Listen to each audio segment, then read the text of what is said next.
1. This occurred within the past 24 hours, and could be subtitled Adventures in Health, a Cautionary Tale. So, I've had apple cider vinegar on the edge of my radar for a while, but never looked into it very deeply.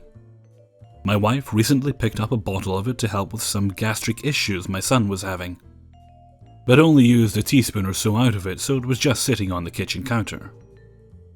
Fast forward to a little while ago, when I was closing up the house for bed, and noticed it. I need to give that a try, I mused. Then hopped on my phone and did a quick search on recommended methods. Yada yada, so many parts per ounces of water, add a pinch and a dash of so and so, in the words of Sweet Brown. Ain't nobody got time for that.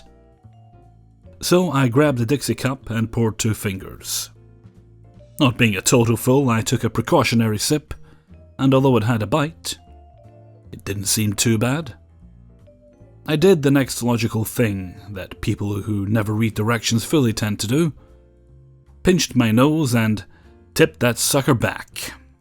At first, I just got a bit of the Holy Ghost and did the shimmy shakes. But they passed after a few seconds, and I felt okay, aside from the extremely pungent aftertaste. Hey, you remember those science fair volcanoes you used to make in elementary school? That you fill with baking soda and food coloring, then at the last possible second, douse with a cup of vinegar, before running for cover as the bubbling ooze endlessly pours from the top.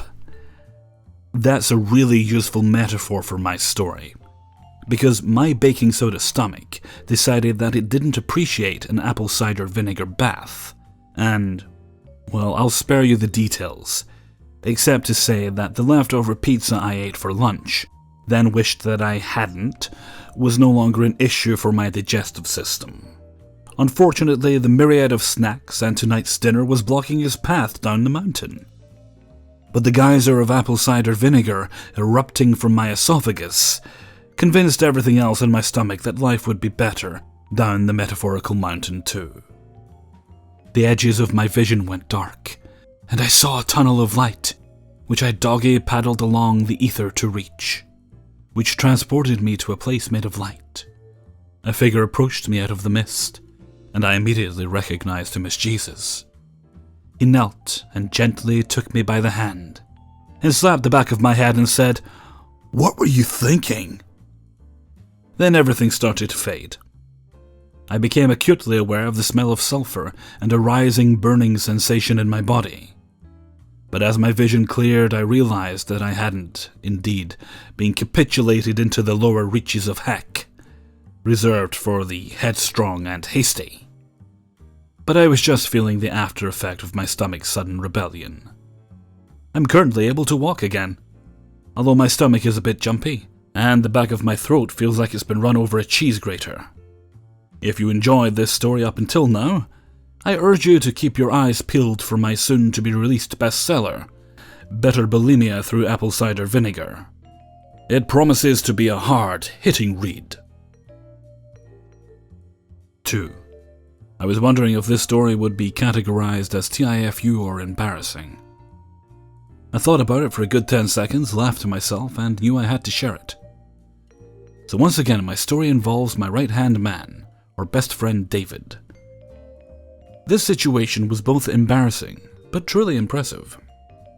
I can't remember which year it was. 2010 or maybe 2011. It doesn't matter. During this particular winter, we had a major blizzard with an insane amount of snow, stacking to at least 3 to 4 feet. Like we always do, David and I shoveled some houses in the neighborhood. After a couple of hours, we drag our almost frostbitten toes back through to my basement door. We're both exhausted, and flop on the couch. We'd only been sitting for 10 minutes when David gets a phone call. David walked over to the corner in the room and was softly speaking to someone. I've known David for 20 plus years, so I clearly knew that when he did that, he was definitely talking to a female he fancies. I don't know why he's shy on the phone, because he's absolutely insane in person.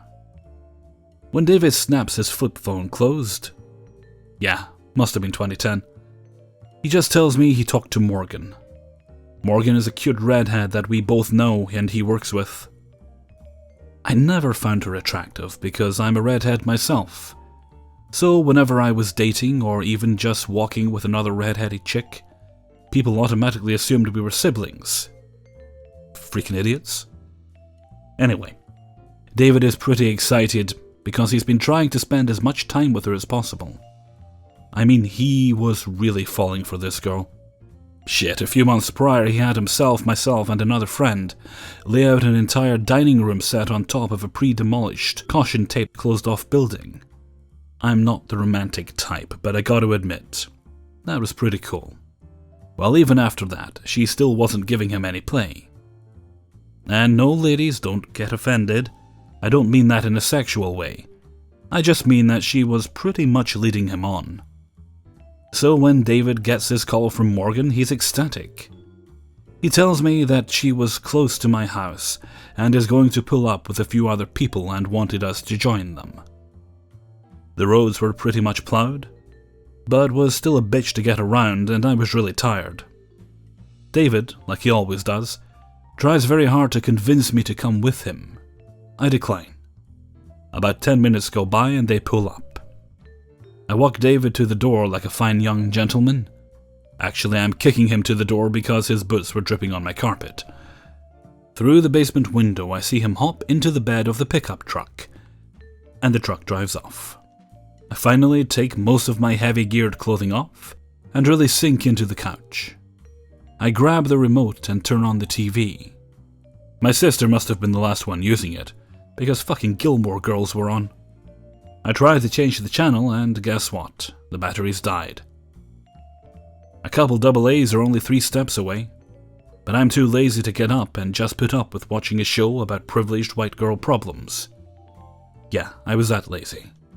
A commercial finally hits when I see David opening the basement door. He didn't sound very happy. He slowly closes the door while holding on to his right wrist, with an excruciating, painful look on his face. I respond with, "Dude, you've been gone for only 20 minutes, what's going on?" While still gripping his wrist and slowly walking over to the armchair, he explains to me what happened. In David's words, he says, "1, I jumped into the bed of the pickup. We drove over to the plowed church parking lot, and this dude starts doing donuts. Everyone's laughing and having a good time. Morgan looks at me, and for some reason, I feel the need to impress her." "What did you do?" I replied. David says, "I jumped out of the bed and tried diving into a close patch of snow, but instead I land horribly onto my wrist. Firstly, I laughed my ass off because that's what friends do, and then said, 'What the fuck? Why would you think that would impress her?'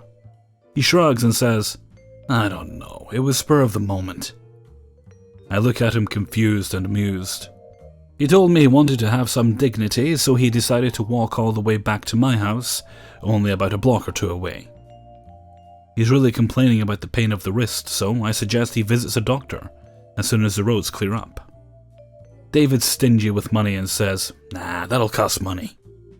I call him an idiot, and we continue watching TV or whatever. Okay, so fast forward. It's been about 5 months since that day. David and I are setting up our campsite at the local woods. We both pick up a large log together, when David buckles his arm and is clearly showing some pain in his eyes while gripping his wrist. I completely forgot about the incident in the winter and asked him what was up. He tells me, and I kid you not, "Remember when I fell onto my wrist jumping out of the truck? Well, ever since then it's been hurting on and off. And now it's the worst pain I've felt so far." I look at David and just go, "Dude, are you freaking kidding me? It's been hurting for 5 months and you still haven't done anything about it." I convince him to go see his doc that week. On the day of his visit, David texts me an x-ray photo of his hand, wrist and forearm. I hate texting, it takes too damn long, so I call him. I ask him what the x-ray showed. That's when David told me the most insane and astounding thing. David says that after a couple x-rays, and some slow physical therapy exercises with the doc. His doctor says, "So yeah, man, your wrist is broken, and I mean, really broken." David told him about the day he fell onto it.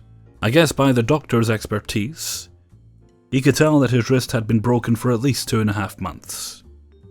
I was both shocked and impressed. I'm like, dude, your wrist has been fucking broken for almost 3 months, and you didn't even know it. How is that even possible?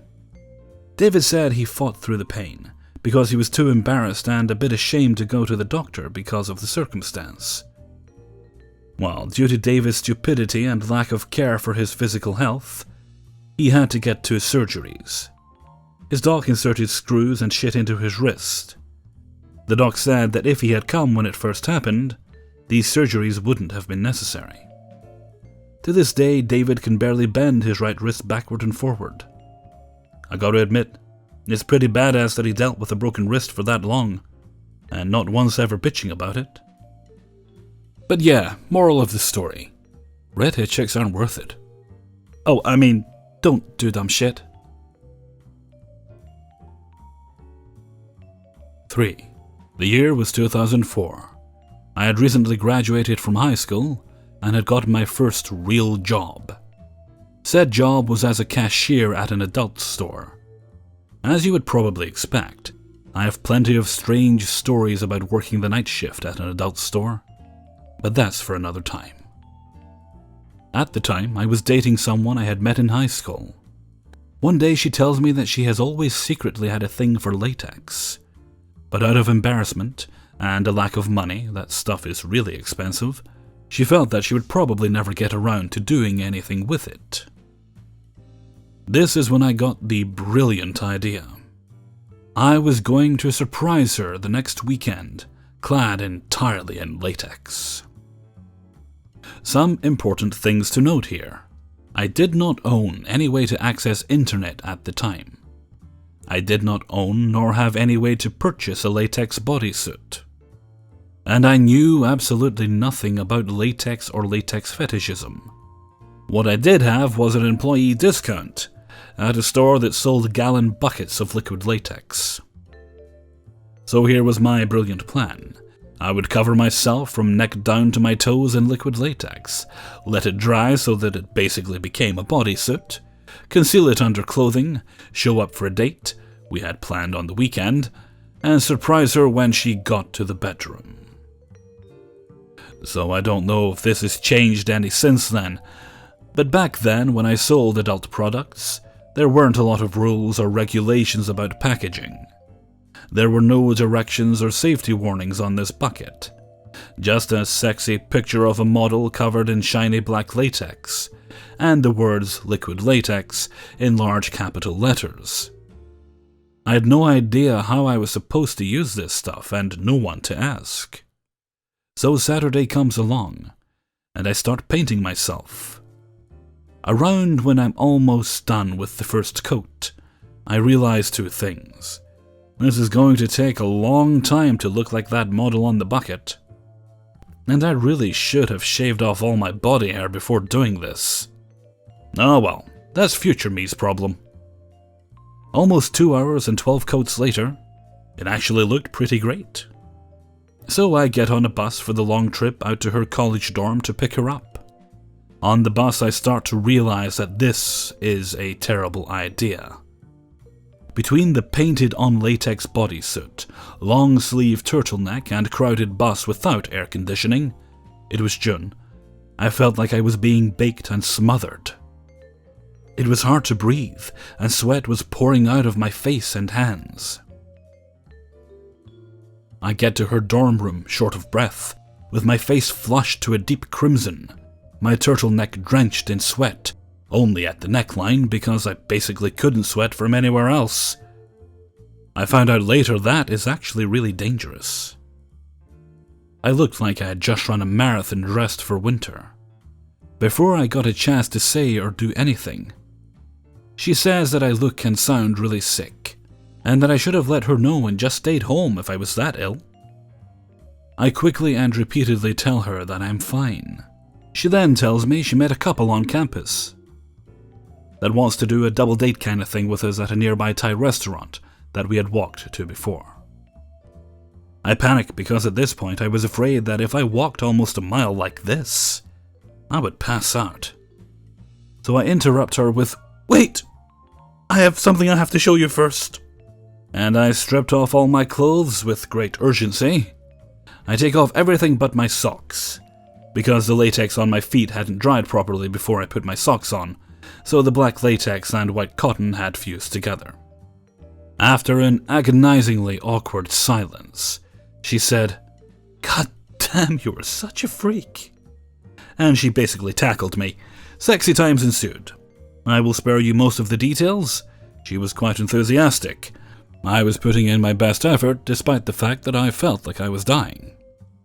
Afterwards, I told her that it was getting really hard to breathe, and I asked her if she would help me take the latex off. Her exact words were, "That's your problem, freak, I'm getting Thai food." And she just left. She was never a very nice person. So I'm in this tiny bathroom, trying to peel the latex off my body. This is when I start really regretting past me's decision to not shave beforehand. It hurt like a waxing, except that it didn't pull the hair out very well.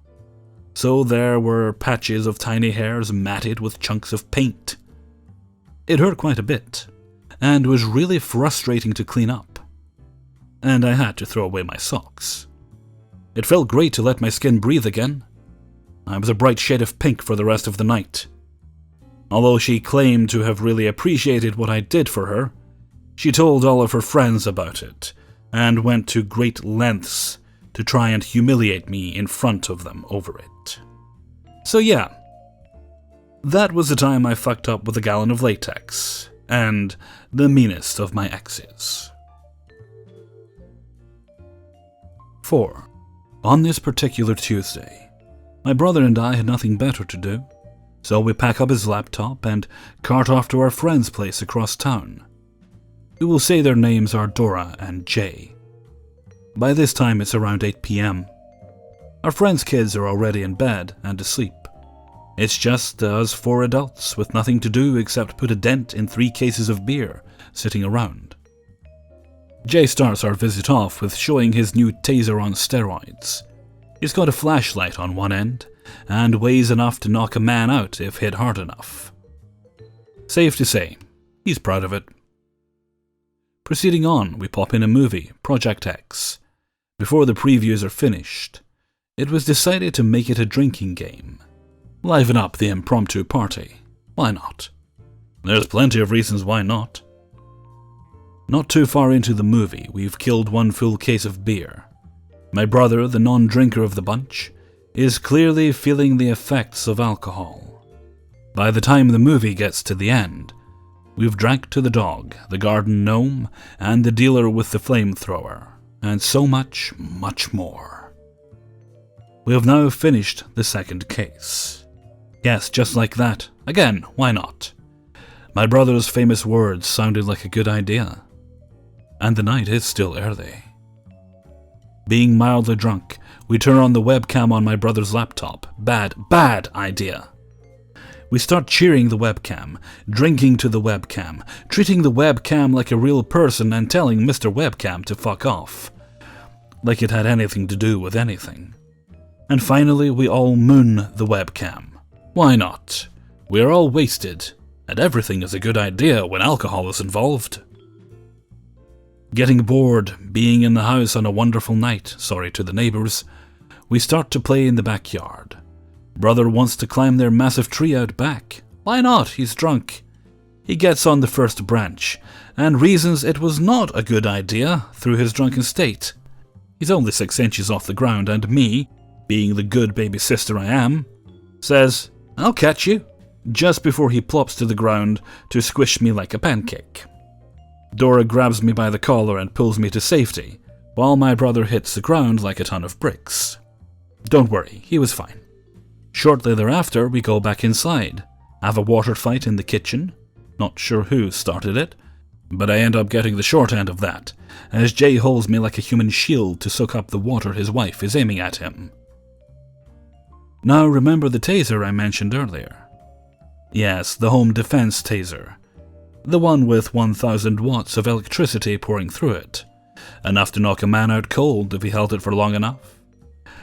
Brother wants to be tasered. After we all say no, he takes it upon himself to tase himself. No, we never once thought about stopping him. If he was going to do it, he could do it by himself, and it'd be fun to watch. Silent justice. Heart pumping, anxiously waiting, he held the taser up, connects it to his body, and there he is, being held by electricity pulsing through his body for what seemed like an eternity. Finally, contact is broken as he falls to the ground. Don't worry, he's fine. He gets back up and wants to do it again. This time around, we go out to the front yard. Don't want to break anything, and more importantly, don't want anyone to bash their head on a desk. We are all now standing outside. Dora and I stand together as Jay approaches brother and tases him. Just at that moment, and horribly yet perfectly timed moment, the new neighbors pull into the drive next door as Jay is holding the taser to brother. Hurriedly, the newcomers rush into the safety of their home. I'm sure thinking, what the hell is wrong with us? As the night cools down and we are ready to pass out, brother and I crash on our friend's couch.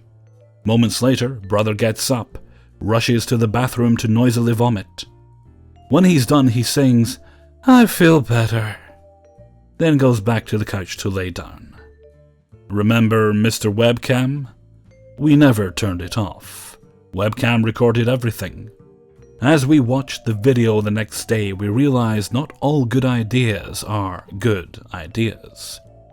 Brother was blinded by seeing too much of Dora's lady parts when she mooned the camera, and I went flying across the room 17 times, thanks to a random push or Jay picking me up and yelling, "Fly away!" 5. A Thursday night out in Belfast is hard to beat. Drinking is cheap, and we end up doing a lot of it, which is normally fine, if I've eaten beforehand. But I didn't get the chance to during the day, which I think probably set the ball rolling on this series of unfortunate events. At about 7:30 p.m., my SO and I were picked up from her house by some mutual friends, and we headed to another house much closer to the city for pre-drinks. All is well for a few hours, and we call 2 taxis to take us to a club, right beside the town hall where we wait in line for about 10 minutes, then head inside. Now at this point, I was slightly tipsy, but decided that I wanted to get drunk fast, and the best way to do it was with tequila. Fast forward to part of the night I can remember, and I'm outside of the club, stumbling around at 2:30 in the morning, trying to find my ID and enough coins to buy one of whatever smelt so amazing round the corner. Once the sober among us gathered the less, so we headed over. And what I could see now was a burger van. I was so elated at the thought of a burger after not eating for so long that I ran over and attempted to tell the very, very patient lady behind the counter as much. It took a while, but eventually she got the general idea and made me a lovely burger with onions on it. Now the fuck up really begins. Just as she is about to pass it to me, I get the bright idea that a spicy burger might sober me up more, so I ask the kind lady to give me her hottest sauce, and lots of it. "It's fucking hot now, be careful." I wish I'd listened to her because she really wasn't lying. I walk away and take a big bite of this burger, and a few seconds later, it felt like my mouth had been ignited and someone was pouring more and more petrol onto the fire. I start flapping around, at this point holding my mouth, and my girlfriend stumbles over and asks for a bite. I'm too busy dealing with the pain to stop her, and she does the same as me and just takes a large mouthful. A few seconds later, and now we're both bent over in pain and tearing up at the hands of probably the hottest sauce I've ever eaten. We were causing a bit of a commotion at this point, and 2 girls come over to see what all the excitement was about, to find us spluttering and spouting off profanities at this burger. This piqued their interest, and one of them asked if she could try the burger. At this point, I was interested to see if we just couldn't hack it, or if it really was just ridiculously hot. I was the latter, and the poor girl started to cry. I felt a bit bad, but I did say that it was hot. At this point, we run off and jump in a taxi to head back for the night, thinking all the excitement was done for the night. I was wrong. We arrive home and head up to the single bed we were crashing in that night, to get comfy, then hopefully fool around for a bit, then sleep. Sounded like a good plan to me, until we get to the fooling around part. As I begin playing around, she looks slightly perplexed, but I thought nothing of it. Not for a few seconds. Then that perplexed look changed, very suddenly, into one of pure shock and pain.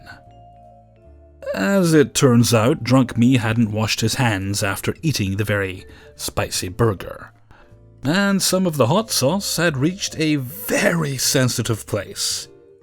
Cue my SO running to the toilet, and sounding like a dying animal of some sort for 20 minutes. When she returned, neither of us were in the mood, and she was in pain, so we just passed out there and then. When I woke up the next morning, I had a banging headache and a sore stomach, which was expected following the prior night's antics, so I take it on the chin and head to the toilet. I sit down to conduct my business, when suddenly I feel a familiar stinging sensation. At this point, I put 1 and 1 together, and realize that this chili sauce has come back to haunt me, and make my morning 10 times worse.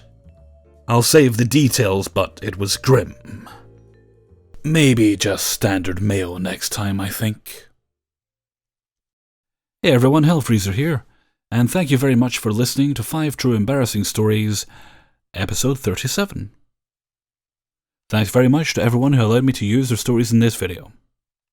Right, let's see, Saturday, isn't it? Well, I hope you're all having a very lovely weekend.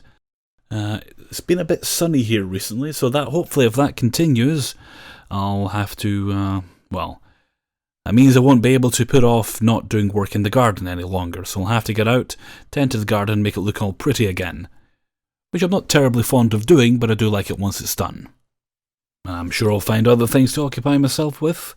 Got my guitar all working again now, new strings and everything. Ended up not replacing the nut on it, actually. I've still got the new one there. I might file it down and get it all proper one day, but the one I had on it isn't actually that bad right now. So, probably look up some songs, play around on the guitar a little bit, and then probably watch Doctor Who. Okay, and with that I'm going to head off for now, so until next time, thank you very much for listening, and take very good care of yourselves.